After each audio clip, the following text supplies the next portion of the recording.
बहुत बहुत धन्यवाद। तुमको सबका भला हो। तो 3 भजन गाए गए। प्यारे धर्म साथियों, बहुत सुंदर भजन गाए आपने और बड़े दिल के साथ, दिल के भावों के साथ, खुशियों के साथ भरकर गाए, सुर में गाए। बहुत खुशी की बात है। तो पहला भजन हमने गाया था, बचाना मरती रूहों को मिशन अपना बनाया है। तुम्ही ने दुनिया में आकर नया बीड़ा उठाया है। तो इस भजन के हमने 4 पदों के अर्थ समझ लिए थे। आज आज में पद का अर्थ देखते हैं। तो 5वां पद है, बहुत हादी व पैगंबर हैं आए दुनिया के अंदर, ना खटका खून रूहों का, जो होते कत्ल हैं घर घर। तुम्ही ने देख यह मंजर, जख्म खाया है हृदय पर, किया कुर्बान तन मन धन, मगर उनको बचाया है। तुम्ही ने दुनिया में आकर नया बीड़ा उठाया है। तो प्यारे साथियों, इस भजन में, इस पद में लिखा है कि इस दुनिया में दुनिया को धर्म का ज्ञान देने के लिए, उनका भला करने के लिए बहुत हादी आए। ये इस्लाम धर्म में आता है। हादी किसे कहते हैं? जो यहाँ हज करके आते हैं उनको बोलते हैं। और पैगंबर बोलते हैं जो खुदा का संदेश देता है। पैगंबर उर्दू का शब्द है, पैगाम शब्द से बना है। पैगाम कहते हैं संदेश को, और पैगंबर कहते हैं जो खुदा का संदेश, भी खुदा ने ये संदेश भेजा आपके लिए, उस संदेश देने वाले को पैगंबर कहते हैं। तो ये कहा है भी बहुत सारे हादी आए जिन्होंने बहुत इस्लाम धर्म का ज्ञान पाया, और बहुत पैगंबर आए जिन्होंने खुदा के संदेश को दुनिया में दिया ताकि लोगों का भला हो सके। लेकिन जो सबसे बड़ी समस्या थी वो किसी को दिखी नहीं। ना खटका खून रूहों का, किसी को इस बात की लेश मात्र भी सूचना नहीं मिली उनको, जो दुनिया का कल्याण करने के लिए संग्राम कर रहे थे, कि आत्माएं मर रही हैं, आत्माओं का कत्ल हो रहा है, खून हो रहा है, मर रही हैं, घर घर में मर रही हैं। न खटका खून रूहों का, जो होते कत्ल हैं घर घर। घर घर में कत्ल हो रहे हैं, हत्याएं हो रही हैं, आत्महत्याएं हो रही हैं। ये किसी को नहीं दर्द दिखाई दिया। तुम ही ने देख यह मंजर, मंजर कहते हैं दृश्य, कि भगवान ये मंजर कि सब आत्मिक तौर पर मर रहे हैं, ये आप ही को दिखाई दिया है। तो आप ही परेशान हुए। तुम ही ने देख यह मंजर, जख्म खाया है हृदय पर। आपने हृदय पर चोट खाई कि हाय, नेचर के लाखों करोड़ों वर्षों के संग्राम के बाद एक एक जीव पैदा होता है, और वह इस दुनिया में यूं ही अपने जीवन को व्यक्त करके चला जाता है, और आत्मिक मृत्यु के मुख में समा जाता है। तुम्ही ने देख यह मंजर, जख्म खाया है हृदय पर, कि भगवान ये क्रूर दृश्य आपको ही दिखाई दिया, और इससे आपके हृदय पर इतना आघात लगा कि आप अपने सब सुख चैन, मान सम्मान, अपनी जॉब, सब कुछ छोड़ छाड़ के मानवता को बचाने के लिए आपने क्या किया? चौथी लाइन में है ये, किया कुर्बान तन मन धन, कि आपने अपने आप को समर्पित कर दिया, कुर्बान कर दिया। अपना तन भी कुर्बान कर दिया दूसरों के भले के लिए, अपना मन भी कुर्बान कर दिया। मन से भगवान देवात्मा कितनी शुभकामनाएं करते होंगे, काश हमें पता लग जाए। और अपना धन भी कुर्बान कर दिया, यानी कि अपना सर्वस्व हमारे भले के लिए भगवान ने कुर्बान कर दिया। भगवान ने यहाँ तक कह भी दिया, और एक तरह का वायदा ही समझे किया भगवान ने, कि अगर दुनिया की भलाई के लिए भगवान की आत्मा भी भेंट चढ़ जाती है, आत्मा का भी कुछ ना बने, तब भी भगवान तैयार है ये बलिदान करने के लिए भी। ये भगवान का खाली बातें नहीं है, ये भगवान का सारा जीवन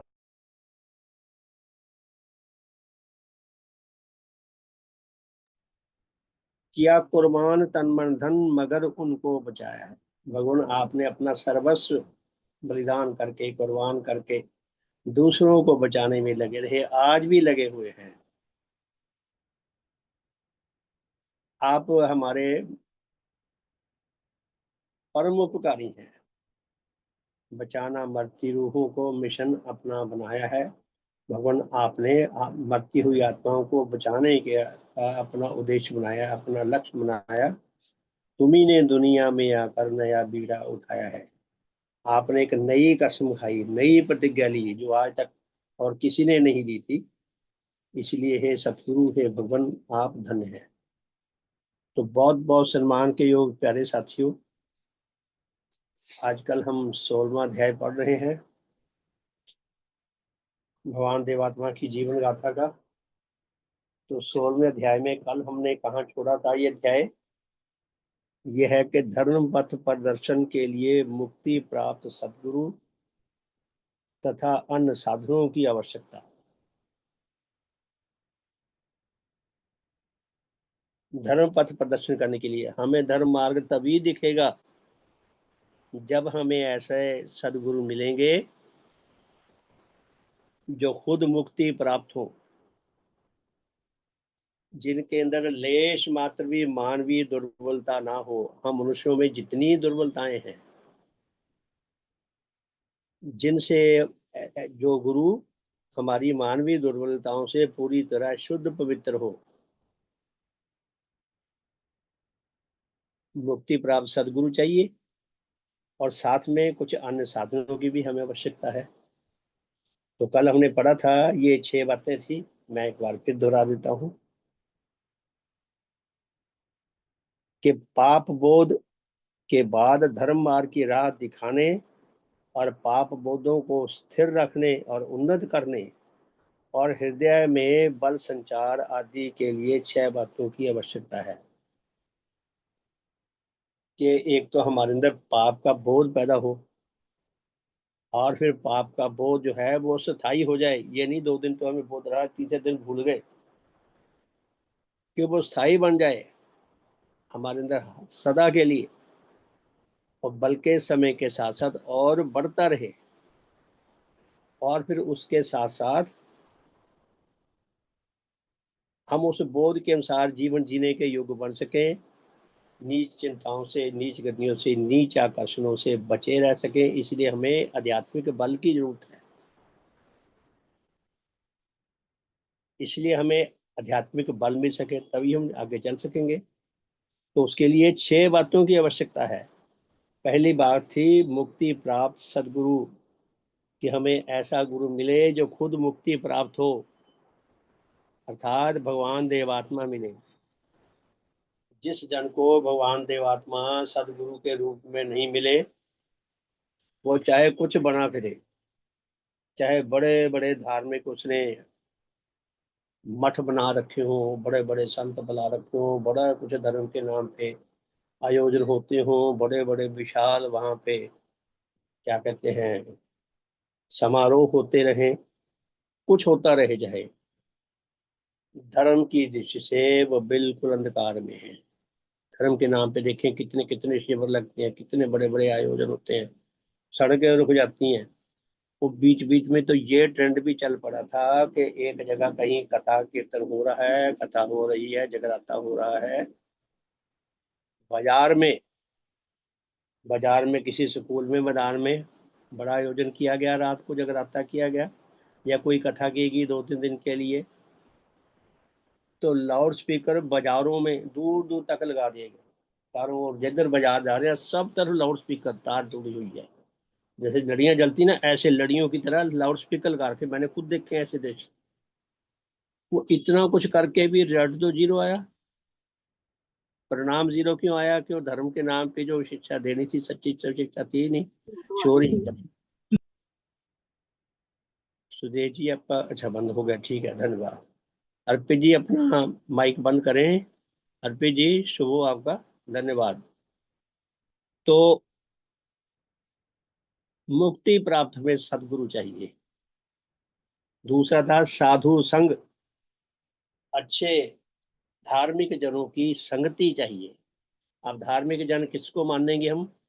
जिनको भगवान देवात्मा ने अपना धर्म का ज्ञान देकर, बोध देकर, कुछ जीवन देकर उनको धार्मिक बनाया है। उन लोगों की हमें संगति मिले,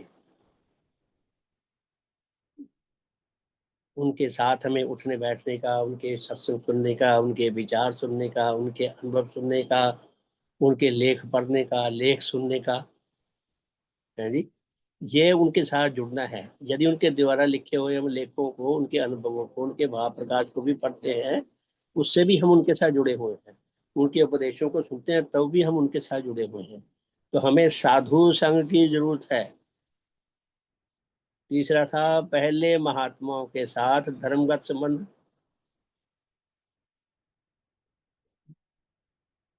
पहले महात्माओं के साथ धर्मगत संबंध, ये बात मुझे कुछ समझ नहीं आई। चलो मान लेते हैं कि जिनके साथ आप, अच्छे जनों के साथ आपका जो धर्मगत संबंध हो। पता करूंगा मैं, माफी चाहता हूँ, मुझे ज्यादा नहीं पता है, समझ नहीं आ रहा मुझे ये। कोई किसी धर्म संबंधी को समझ आ रहा है तो कृपया ज्योति डाल लें। चौथा पॉइंट है, धर्म पुस्तकों का पाठ व श्रवण। या तो मंथन पूर्वक, निष्ठा पूर्वक, विचार पूर्वक धर्म ग्रंथों का जो भगवान ने लिखे हैं उनका पाठ करो। उनमें जो सत्य ज्ञान छुपा हुआ है, जो धर्म अमृत छुपा हुआ है, उसका मंथन करके निकालो उसे अपने लिए। अगर खुद पाठ नहीं कर सकते तो किसी विद्वान की शरण में बैठ के उनसे सुनो। पाठ व श्रवण सीखा है। और पांचवी बात, उपासना, यानी कि भगवान की पूजा। अब पूजा दो प्रकार की है। देसी भाषा में समझे तो कहते थे कि थ्योरी, शाब्दिक ज्ञान। भगवान ने जो ज्ञान दिया है शब्दों में हमें समझाए, वो थ्योरी हो गया। और प्रैक्टिकल है, हम उस शिक्षा को जी के अपने व्यवहारिक रूप में, अपने व्यवहारों में लाएं उस शिक्षा को। ये भगवान की पूजा है। और देख पूजा का ये भी है कि भगवान की छवि के सामने बैठकर जो हम साधन करते हैं उसमें पूजा का साधन करें। और पूजा के साधन में अपने भावों को जगाने की, उभारने की, सतेज करने की कोशिश करें, ताकि हमारे भाव जागे, विचार जागे, सतेज हो। उपासना, पूजा। और छठा, सारे काम बहुत जरूरी है। निष्काम हितकर कर्म के विशुद्ध रूप से परोपकारी जीवन जीना, दूसरों के भले के लिए कुछ न कुछ व्यवहारिक सेवा का काम करना। तो ये हमने कल पढ़े थे। आज आगे चलते हैं। तो धर्म जीवन के विषय में मिथ्या विश्वास। धर्म जीवन के विषय में मिथ्या विश्वास भी बहुत है, जो इंसान भटक जाता है उनमें। वो कई बार पता नहीं चलता कि ये मिथ्या विश्वास है, वो सत्य समझ के अपने जीवन में उसके अनुसार चलता रहता है। वो कर्म कांड बन के रह जाता है, मिथ्या विश्वास हो जाता है। तो ये भगवान ने 6 बातें लिखी हैं। पहली बात है, किसी धर्म मत व धर्म शिक्षा व धर्म पुस्तक व अवतार व पैगंबर का मानना। कोई पूछे जी आप कौन से धर्म को मानते हैं, तो आमतौर पे हम सभी कह देते हैं, सभी कह देता है। कोई कहता है जी मैं तो सिख धर्म को मानता हूँ, कोई कहता है मैं इस्लाम को मानता हूँ, कोई कहता है मैं ईसाई मत को मानता हूँ, कोई कहता है मैं हिंदू मत को मानता हूँ, कोई राधा स्वामी को मानता है, कोई आर्य समाज को मानता है, कोई जैन मत को मानता है, उसी तरह औरों के। तो मानना, ये मानना, करोड़ों लोग किसी न किसी धर्म को मानते हैं। बेचारे बड़े अंधकार में रहते हैं, वो मानते ही नहीं है, वो इस भ्रम में रहते हैं, हम मानते हैं। मानना होता है किसी को व्यावहारिक रूप में जीना। जिस धर्म को मानते हैं उस धर्म की जो शिक्षा है, यदि आप उसको व्यवहारिक रूप में जीते हैं तो आपका ये कहना सत्य होगा जी मैं अमुक धर्म को मानता हूँ। वो अगली बात है कि आप जिस मत को मानते हैं अगर उसकी शिक्षा ही गलत है तो आपका व्यवहार भी गलत होगा।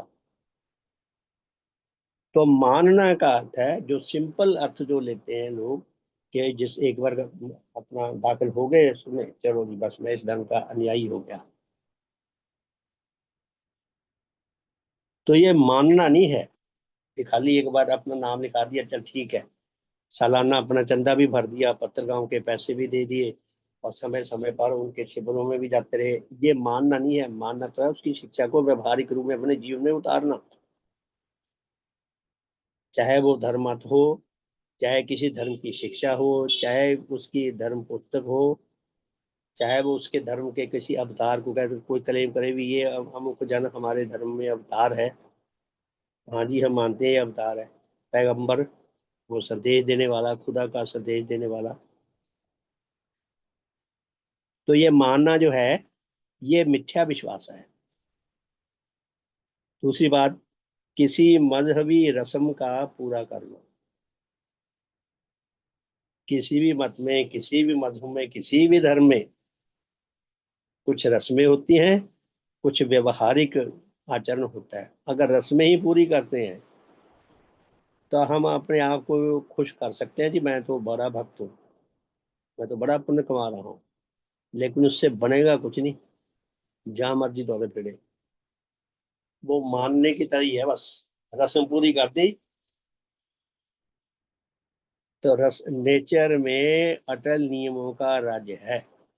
आप अपने जीवन में जिस नियम को व्यवहारिक रूप में काम करने का अवसर देंगे, आपके जीवन में वैसा परिणाम पैदा होगा। आपको जैसा परिणाम चाहिए, उस परिणाम से संबंधित जो नियम है, यानी कि जो जीवन रक्षक और विकासक नियम है, यदि आप उसको अपने जीवन में व्यवहारिक कार्य करने का अवसर देंगे, तो आपके जीवन में वैसा परिणाम पैदा होगा जो उच्च जीवन का होगा। रस्म तो रस्म ही है, मोनो एक्टिंग की तरह वो, उससे कुछ लाभ नहीं होना। सारी दुनिया हजारों सालों से रस्म पूरी करे जा रहे हैं और वहीं के वहीं खड़े हैं। तीसरी बात, किसी संप्रदाय के विशेष चिन्हों को धारण करना। अलग अलग धर्मों में अलग अलग चिन्ह है, हमारे भी हैं, शुभ होगा बिल्ला लगा लें, करे धरे हम कुछ ना हमें अपने धर्म की शिक्षा का पता है, ना हम जीवन में उस शिक्षा को जी रहे हैं, बिल्ले लगा रखे हैं। तो बिल्ले लगाने से, वो जो लगाते हैं हम, उससे जीवन नहीं बनेगा, उससे हमारी आत्मा का भला नहीं होगा। हाँ, उससे भला तभी हो सकता है यदि हम शिक्षा को अच्छी तरह समझते हों और अपने जीवन में व्यवहारिक रूप में जीते हों, जीकर सार्थक करते हों। नहीं तो उससे कोई विशेष भला नहीं होगा। तो क्या क्या है, किसी संप्रदाय के विशेष चिन्हों को धारण करना। अलग अलग संप्रदायों के अलग अलग चिन्ह हैं, वो उनके चिन्ह को देखकर ही पता लग जाता है ये कौन से धर्म से ताल्लुक रखता है, कौन से धर्म के साथ इसका जुड़ाव है। तो चिन्ह धारण करने से कुछ भला नहीं होता। चौथी बात, किसी व्रत व तप व नफ्स खुशी आदि के नाम से कोई शारीरिक कष्ट उठाना। व्रत रख लिया व तप करने लगे, कोई रिपीटडली काम करने लगे, ये तप है धर्म के नाम पे जो बताया गया। व नफ्स खुशी, अपनी किसी वासनिक संतुष्टि के लिए कोई ऐसी ऐसी गतियां करने लग गए जिनसे शारीरिक कष्ट भी हो, उससे कुछ लाभ नहीं होगा, आत्मा का कुछ कल्याण नहीं होगा। क्योंकि आत्मक कल्याण का इनमें कोई भी नियम नहीं है। हमें लगता है ये आत्म कल्याण के नियम है, ये आत्म कल्याण के नियम नहीं है। पांचवी बात, लोगों में भला मानस कहलाना। वो ऐसे ऐसे ड्रेसेस पहन लेंगे, कईयों को देखो पूरा माथा ढका होता है, त्रिपुंड लगा के तीन तीन, और कईयों ने पीले रंग से माथा का रखा होता है, किसी ने चोटी रखी होती है। अलग अलग मतों के अलग अलग पहचान रखी होती है उससे। या कई बिल्कुल दूध जैसे सफेद कपड़े पहनते हैं, बड़े शालीन, बड़ा मधुर बोलते हैं, लोग मुझे अच्छा समझे, भला मानस समझे, ये तो बहुत भला मानस है, बहुत साधु पुरुष है, तो बहुत धार्मिक है। भला मानस कहलाने से नहीं, भला मानस बनना पड़ेगा। मानस कहते हैं मनुष्य को, मानस अर्थात मनुष्य।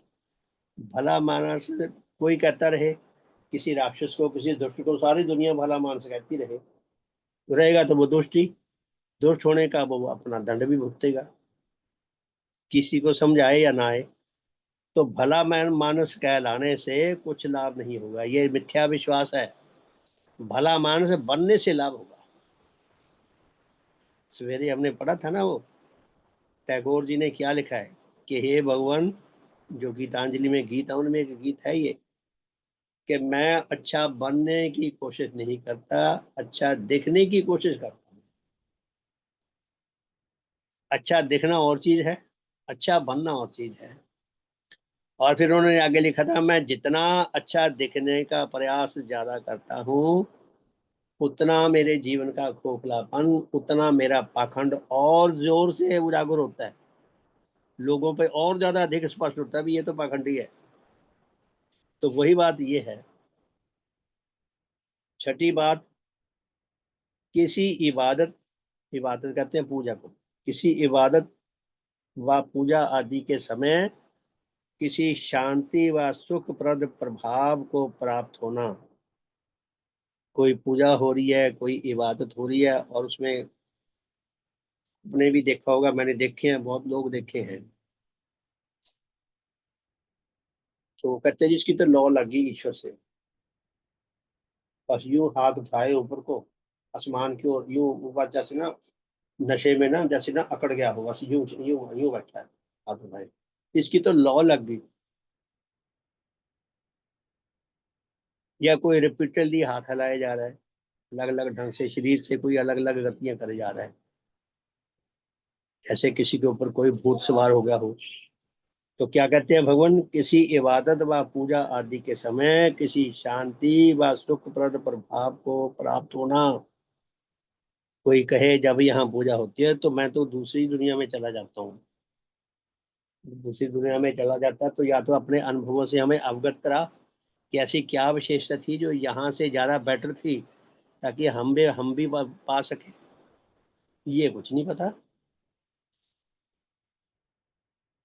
तो भगवान क्या फरमाते हैं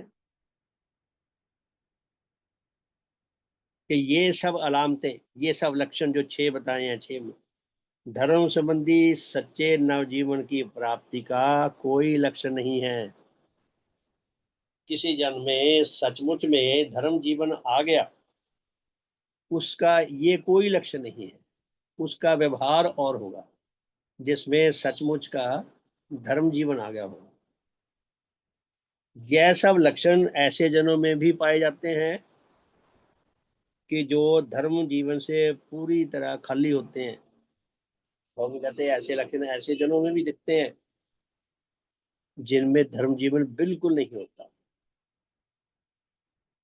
देखिए भगवान हमारा कितना, हमारी कंफ्यूजन दूर कर रहे हैं। लेश मात्र भी हमारे मन मस्तिष्क में कंफ्यूजन नहीं रहने देते। हाँ, हम इन पे हम जितना विचार करेंगे उतना ये बातें हमें धीरे धीरे ज्यादा समझ आएंगी, विस्तृत रूप में समझाएंगी। फिर हम औरों को बताने लायक भी बनेंगे और हमें बातें समझाएंगी। तो अगला वर्ग है जी इसमें, मोक्ष प्राप्त धार्मिक मनुष्य की पहचान। एक जन को सचमुच का मोक्ष मिल गया, सचमुच की मुक्ति प्राप्त हो गई, और वो सचमुच में धर्मवान भी बन गया। उसके जीवन के लक्षण कुछ और होंगे। एक जन को मोक्ष नहीं मिली, धर्म जीवन भी नहीं मिला, उसके जीवन के लक्ष्य और होंगे, लक्षण और होंगे। तो ये क्या दिया है, जिस जन को सचमुच में मुक्ति मिल गई हो और जिसमें धर्म जीवन आ गया हो, उसके जीवन के लक्षण क्या है। तो 12 बातें लिखी है भगवान ने। क्या लिखते हैं भगवान, जिन जिन लक्षणों से मोक्ष प्राप्त तथा धार्मिक आत्मा पहचाना जा सकता है वह निम्नलिखित है।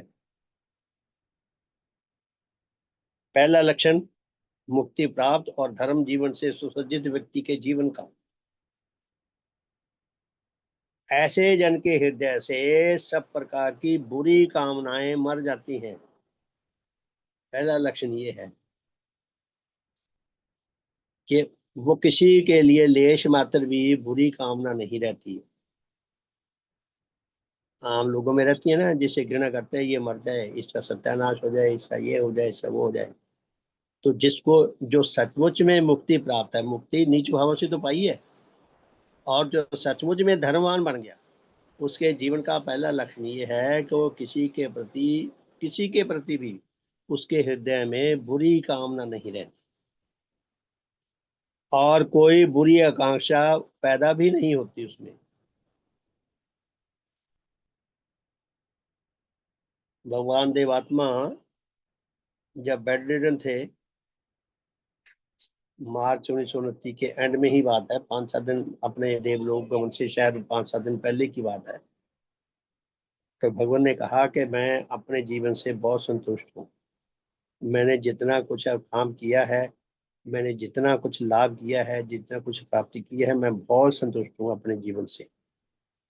और उन्होंने ये कहा कि किसी के प्रति मेरे हृदय में कभी लेश मात्र बुरी कामना पैदा नहीं हुई। मुझे जिन लोगों ने बहुत बुरी तरह सताया, उनके लिए भी मैं उनके किसी दोष को की सराहना तो नहीं कर सकता, उनके लिए मैं शुभ कामना तो कर सकता हूँ, बुराई के लिए सराहना नहीं कर सकता। उन्होंने पर्टिकुलरली नाम लिया, देवरत्न का नाम दिया कि जो जिन्होंने मुझे बहुत सताया उनमें देवरत्न भी एक था, एक है, वो जीवित थे देवरत्न था। कहते यदि मुझे पता लगे कि अमुक जगह पे देवरत्न गिरा पड़ा है, किसी मुसीबत में है, तो कहते सबसे पहला व्यक्ति मैं हूंगा जो उसकी सहायता के लिए जाऊंगा। भगवान का हृदय कितना विशाल है, हम समझे।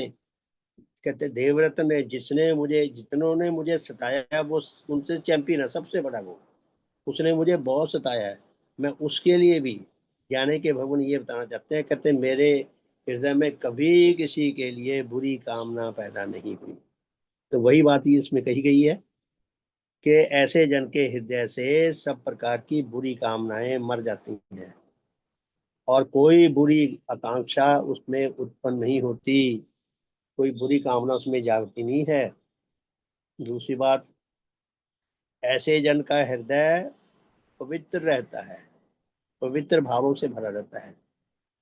रात को सोने के समय जब वो अपने सारा दिन की परीक्षा करता है कि आज मैंने जो जो कुछ किया उसमें कोई भी नीच चिंता, कोई नीच गति तो नहीं कर बैठा, किसी को मैं दुख तो नहीं दे बैठा। रात को सोने के समय परीक्षा करने पर किसी के संबंध में कोई ऐसा पाप व अपराध दिखाई नहीं देता कि जिसके लिए उसका कॉन्शियस उसकी भत्सना करता हो। कि ऐसे जन को, जो सच्चा धार्मिक जन है, मुक्ति प्राप्त जन है, जब रात को वो अपना आत्मचिंतन करता है कि आज के दिन में मैंने जो जो कुछ किया, मैंने किसी के प्रति कोई नीच चिंता, नीच गति तो नहीं कर दी, तो उसका पवित्र हृदय उसे साक्षी देता है कि आज तेरा दिन बहुत अच्छा बीता, तूने सबके भले के लिए जो कुछ तेरे लिए संभव था वो किया है, कामना भी की है और व्यवहारिक रूप में भी किया है किसी के प्रति। अर्थात भवन के प्रभावों से मनुष्य ऐसा बन जाता है कि सबके प्रति उसके हृदय में भले का भाव पैदा हो जाता है और भले के भाव को लेकर ही उसका प्रत्येक चिंतन और प्रत्येक गति होती है। तीसरी बात, परमात्मा की संजीवनी शक्ति का ऐसे जन के हृदय पर अधिकार होता है। अब भगवान ने परमात्मा लिखा है तो उस वक्त तो वो ईश्वर को मानते थे, इसलिए उन्होंने परमात्मा लिखा है। नहीं तो आगे चलकर तो यही लिखा है कि ऐसे जन पर भगवान देवात्मा का उसके हृदय पर अधिकार रहता है, कि जो भगवान चाहते हैं वो अज्ञात रूप में भी वही करता है, वही सोचता है, वही करता है। ऐसे जन के हृदय पर भगवान देवात्मा की अद्वितीय धर्म शक्ति का अधिकार होता है और देव भाव उसमें उन्नत होते जाते हैं, देव भाव, धर्म भाव उसमें उन्नत होते रहते हैं। चौथी बात, बड़े से बड़े पापी और अपने शत्रु के संबंध में भी ऐसे जन में हित करने की आकांक्षा बनी रहती है। बड़े से बड़े पापी और अपने शत्रु के संबंध में भी बड़े से बड़े पापी का भी वो भला करना चाहता है, अपने शत्रु का भी वो भला करना चाहता है। वो कहते हैं ना कि पापी को तो पापी का पाप ही मारने के लिए काफी होता है, कोई दूसरा क्यों अपने सिर पर पाप ले। तो जो सच्चा धार्मिक जाना है, जो मुक्ति प्राप्त जाना है, जिसने नीच अनुरागों से, नीच इनाम से मुक्ति लाभ कर रखी है, तो वह अब बड़े से बड़े पापी और बड़े से बड़े शत्रु, अपने बड़े से बड़े शत्रु के संबंध में भी हित करने के लिए सदा आकांक्षा उसमें बनी रहती है। वो तैयार रहता है, जब भी अवसर मिले वो उसका हित करने के लिए सबसे आगे मिलेगा। धार्मिक जीवन की ये लक्षण है। पांचवी बात, ईश्वर से बढ़कर, ईश्वर से बढ़कर कोई चीज उसके लिए प्यारी नहीं रहती।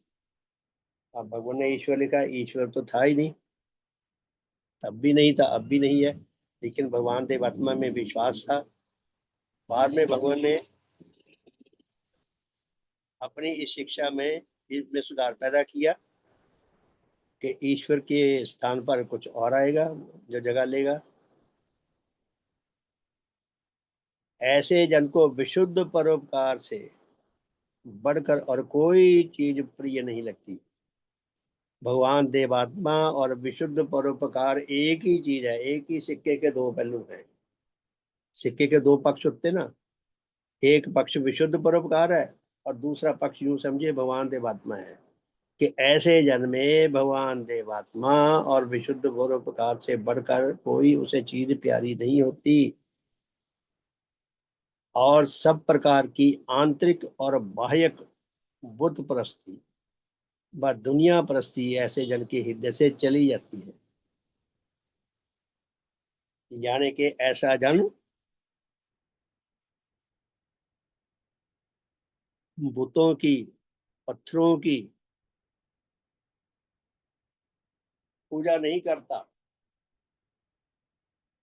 या दुनिया परस्तों की परवाह नहीं करता। हम भगवान देवात्मा की छवि के आगे माथा टेकते हैं। कई जगह भगवान की संगमरमर की मूर्ति है लगी हुई, श्री अकबरपुर में है, रुड़की में भी है, सोलन में भी है, शशि गोयल जी के घर में भी थी, अब भी होगी, और पता नहीं कहाँ कहाँ होगी। तो ये जो मूर्ति है भगवान की बनी हुई, हम इस पत्थर का जो जिसमें अक्स है, इसमें इसमें जो परछाई है पत्थर में, वो है भगवान देवात्मा के स्थूल शरीर की। इस पत्थर पे जो नए नक्श उकेरा गया है वो भगवान का उकेरा गया है। तो हम इस पत्थर के माध्यम से उस शरीर को याद करते हैं जो भगवान का था, और उस शरीर में जो अद्वितीय आत्मा वास करती थी। हम इस पत्थर के माध्यम से उस आत्मा तक पहुंचते हैं। पत्थर में या छवि के आगे प्रणाम करते हैं तो छवि के माध्यम से उस आत्मा को प्रणाम करते हैं जो इस स्थूल शरीर में आत्मा थी। तो वो आत्मा की पूजा करता है, कहने का अर्थ ये है। छठी बात, परमात्मा के लिए सब प्रकार की कुर्बानी करने की आकांक्षा उसमें उत्पन्न हो जाती है। परमात्मा अर्थात विशुद्ध परोपकार और भगवान देवात्मा, उनके लिए सब प्रकार की कुर्बानी करने के लिए उसका हृदय तैयार रहता है। भगवान देवात्मा के साथ हमारा जान और प्राण का संबंध है। यदि भगवान देवात्मा है तो आत्मिक रूप से हमारे जीवन की रक्षा और विकास की संभावना है। अगर भगवान नहीं है, उनकी शिक्षा नहीं है, तो हम सब मारे जाएंगे। जैसे ये भौतिक सूर्य है तो हम सब जीवित हैं। अगर भौतिक सूर्य नष्ट हो जाए, खत्म हो जाए, नया सूर्य कोई आए ना, तो इसी धरती पे 15-20 दिन, महीने, 2 महीने, 4 महीने में बर्फ जम जाएगी सारी में, लाइफ यहाँ से खत्म हो जाएगी। जैसे भौतिक सूर्य के साथ हमारे स्थूल शरीर का संबंध है, हमारी जीवनी शक्ति का संबंध है, ठीक उसी तरह भगवान देवात्मा के साथ हमारे आत्मिक जीवन का संबंध है।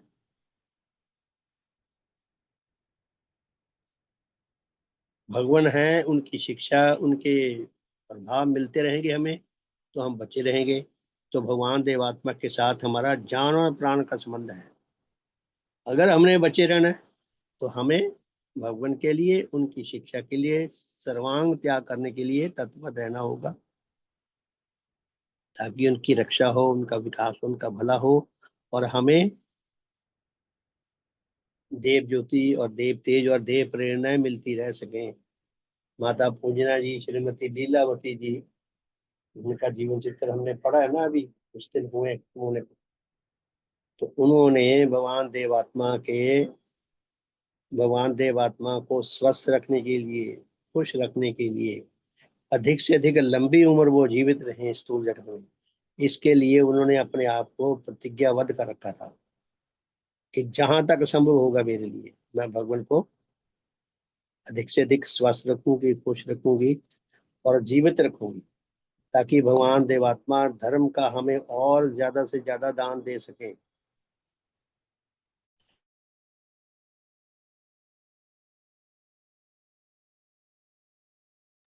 तो प्यारे धर्म साथियों,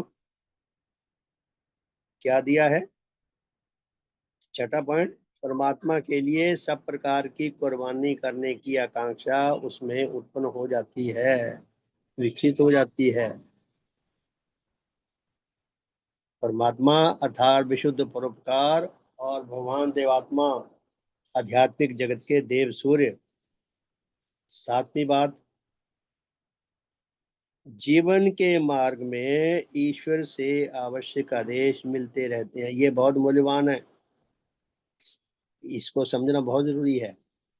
तो भगवान क्या फरमाते हैं कि ऐसे भक्त को, जो मुक्ति प्राप्त सच्चा धर्म जीवन जिसको मिल गया हो, ऐसे जन को जीवन के मार्ग में ईश्वर से अर्थात भगवान देवात्मा से आवश्यक आदेश मिलते रहते हैं, गाइडेंस मिलती रहती है, और हृदय उन आदेशों को पालन करने के लिए तत्पर रहता है।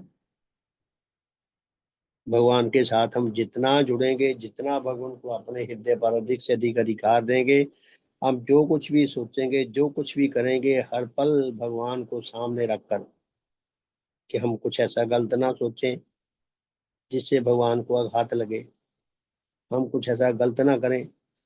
कुछ दिन तो परेशानी होती है इंसान को, लेकिन फिर धीरे धीरे उसका स्वभाव बन जाता है, धीरे धीरे फिर उसको परेशानी होनी बंद हो जाती है। तो सातवें पॉइंट में क्या कहा है कि ऐसे जन को जीवन मार्ग में ईश्वर की ओर से, हम समझे कि भगवान देवात्मा की ओर से आवश्यक आदेश, आवश्यक गाइडेंस मिलने लगती है, और उसका हृदय उन आदेशों को पालन करने के लिए तैयार रहता है। तो प्यारे साथियों, कितने मूल्यवान संदेश। अभी संदेश चार और लगे जो फिर कल देखेंगे। तो सबका शुभ हो, बहुत बहुत धन्यवाद। इतनी सुंदर शिक्षा, इतनी सारगर्भित, इतनी टेस्टेड शिक्षा, ज्ञान की दृष्टि से और फल की दृष्टि से, ऐसी भव्य शिक्षा हमें जानने का, समझने का सौभाग्य मिला है। सचमुच में हमारा सौभाग्य बहुत बड़ा है। जितना हम अपने स्वभाव का अनुमान लगा सके कितना बड़ा है, हमारा अनुमान छोटा ही रहेगा। भगवान को पता है हमारा स्वभाव कितना बड़ा है। काश हम अधिक से अधिक भगवान के साथ जुड़ सके, उनको अपने हृदय पर अधिक से अधिक अधिकार दे सकें, अधिक से अधिक शुभ के मार्ग पर चल सकें, भगवान के अधीन चल सकें। जो कुछ भी हम सोचें, जो कुछ भी हम करें, जो कुछ भी हम चाहें, जो कुछ भी हम ना चाहें, वो भगवान की शुभ इच्छा अनुसार हो। वो हमें जीवन मार्ग से भटकने नहीं देंगे, ये गारंटी है भगवान की ओर से। काश मैं ऐसा कर सकूं, आप सब ऐसा कर सके। सबका शुभ हो, सबका भला हो। जय ध्वनि करके आज के साधन को विराम देते हैं। भगवान देवात्मा की जय। भगवान देवात्मा की जय।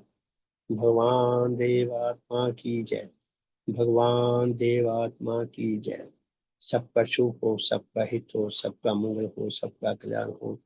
हमारे शुभ परिवार का शुभ हो, शुभ संध्या। तो रात को मिलेंगे जी 8:40 से लेकर 9:30 बजे तक। आज भजन रात्रि होगी, रविवार है, तो मेरी प्रार्थना है कि कृपया समय पर आए और भजन तैयार करके आए, कुछ ना कुछ हिस्सा लिया करें।